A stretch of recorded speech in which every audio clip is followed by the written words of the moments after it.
y'all. Welcome back to another video. I'm coming to you from my dining room. I figured I'd switch it up today. There's actually more light in here. I did turn the light on, but there's more light in here so I can see, right? And y'all can see me, right? Okay. So today I'm coming to you from Matthew chapter 7. And if you're new here, I usually take the verse of the day in the Bible app and just read the whole chapter. So we're going to go through Matthew chapter 7, and it's not that long. Okay? Not that long. So do not judge, lest you be judged. For with what judgment you judge, you shall be judged. And with the same measure you use, it shall be measured to you. Mind your business. I feel like we're in a society where everybody's just judging everybody. And honestly, I blame social media because social media has become this place where people can just put themselves out there and then people just judge whatever it is, whatever they're posting on social media, right? And it says, don't be judged or you will be judged, right? Whether it's by the Father or by be judged by other people.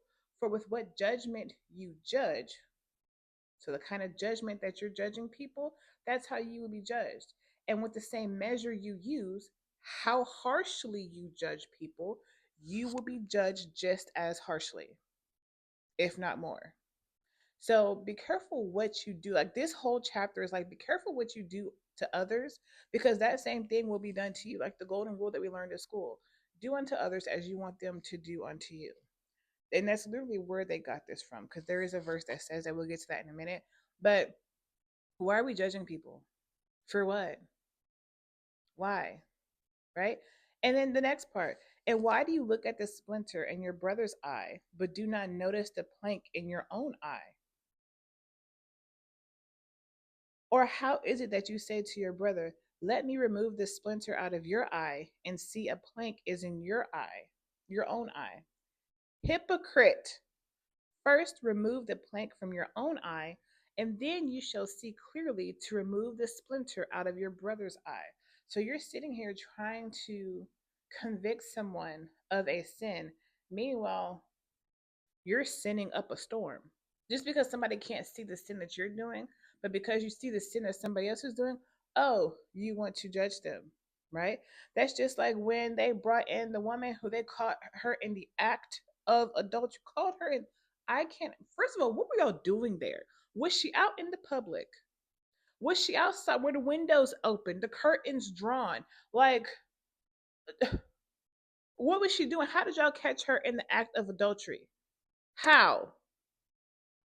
Anyway, but yeah, they brought her to Yahusha, and he said that those without sin cast the first stone. And then he starts writing in the ground, in the sand, which I'm pretty sure, and I honestly believe he was writing down their names and writing down the sin that they committed or the sins that they committed. And he's like, yeah, if you have no sin in you, throw the first stone. And they left one by one. Read that story for yourself. Yeah, read it for yourself. Do not give what is set apart to the dogs, nor throw your pearls before the pigs, lest they trample them under their feet and turn and tear you in pieces. Now, when he said dogs, it made me remember when he was the woman asked him, the Samaritan woman asked him, I forget what she asked him. I'll put the scripture on the screen. But he said that it's not for the dogs to have, and the lady was like, well, even the dogs get the crumbs or something like that. But he's not talking about dogs, like actual dogs. He's talking about people, like the enemy. And do not give what is holy or set apart to the enemy or to the Gentiles, the unbelievers. Do not give what is set apart to them. Ask and it shall be given to you. Seek and you shall find. Knock and it shall be opened to you. For everyone who asks receives, and he who seeks finds, and to him who knocks it shall be opened. Closed mouth don't get fed. Period.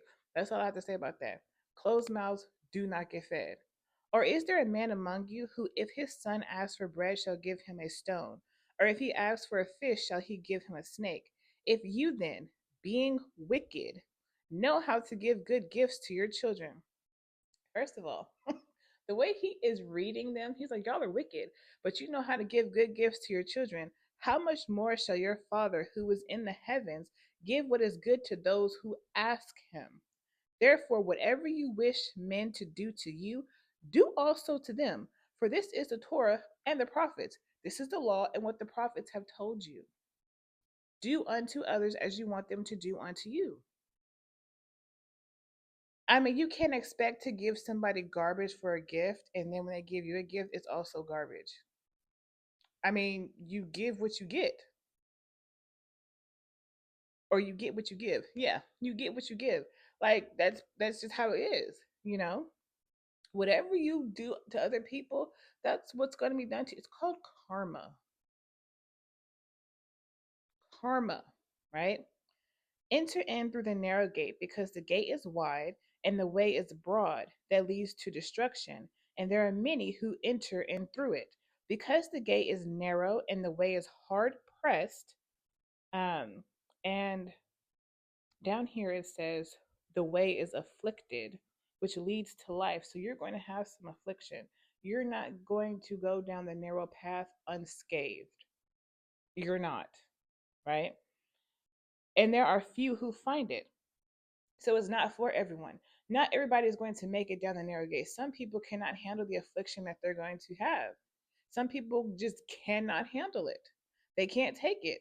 And it's like, I mean, if you don't have a firm foundation in Yahusha, if you don't believe in the word, if you don't have a relationship with the Father, you're not going to make it down the narrow gate. You're not. You're not going to make it down. It's not going to be a walk in the park. No. But beware of the false prophets who come to you in sheep's clothing, but inwardly they are savage wolves. And I made a note: be alert and sober, ask for discernment. By their fruits you shall know them. Are grapes gathered from thorn bushes or figs from thistles? So every good tree yields good fruit, but a rotten tree yields wicked fruit. A good tree is unable to yield wicked fruit, and a rotten tree to yield good fruit. Every tree that does not bear good fruit is cut down and thrown into the fire. So then, by their fruits you shall know them. Test everything and everyone by their fruit. The Bible says that test everything. You can't take what someone says at face value. You can't take it as Bible. You can't take it as fact. Test everything. You have to test everything. That is how you can escape deception.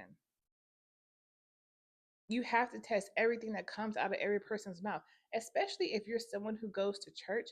Test what the pastor says, test what he's telling you. Read the word for yourself.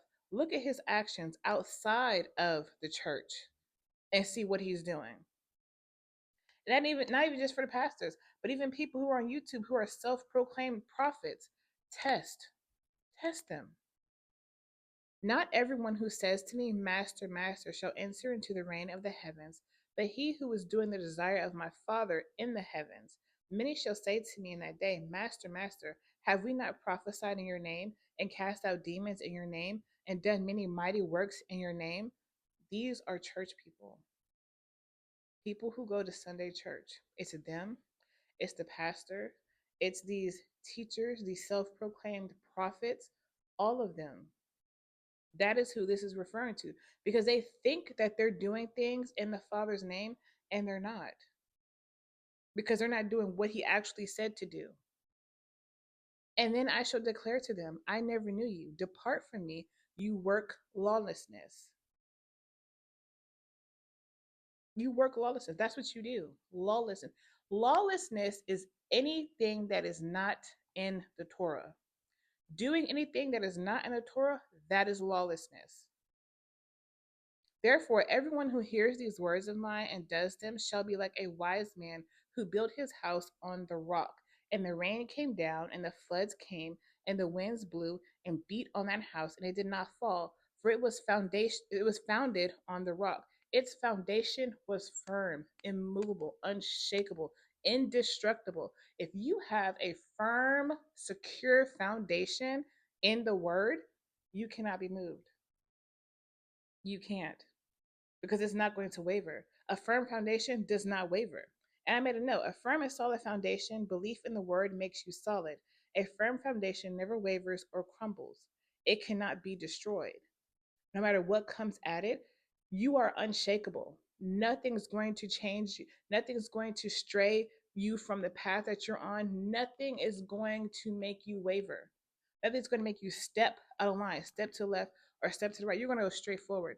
Nothing's going to bring you back. Nothing's going to move. You will not be distracted by anything if you have a firm foundation. And by having a firm foundation, doing what he said, right? That's what he said. Everyone who hears these words of mine and does them. You can't just hear and not do them, right? That's like in church they said, blessed to the reader, hearer, and doer of the word. Yes, read it, hear it, do it. Plain and simple. And everyone who hears these words of mine and does not do them shall be like a foolish man who built his house on the sand. And the rain came down, and the floods came, and the winds blew, and they beat on that house, and it fell, and great was its fall. Did not stand a chance. Pun intended. Did not stand a chance. And I made a note that says the fall of Adam and Eve, because it says, and great was its fall. The fall of Adam and Eve was great. The fall of Hasatan from the Shemayim was great. The fall into the lake of fire is going to be great.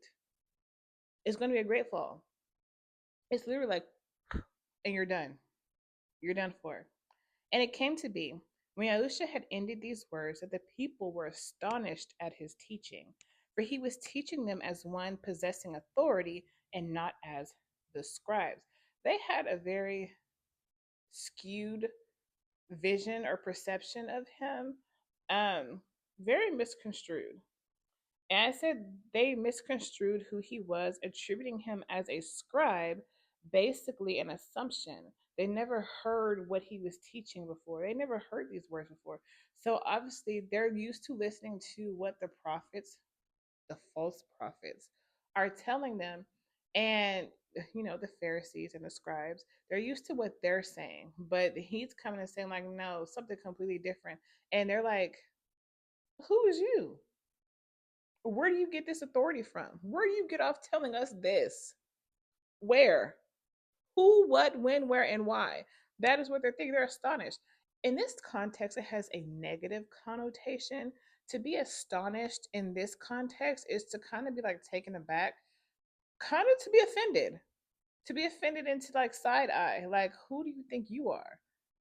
Because these people, they're full of sin. He called them hypocrites. Hypocrites. And he was speaking to the Pharisees and the scribes.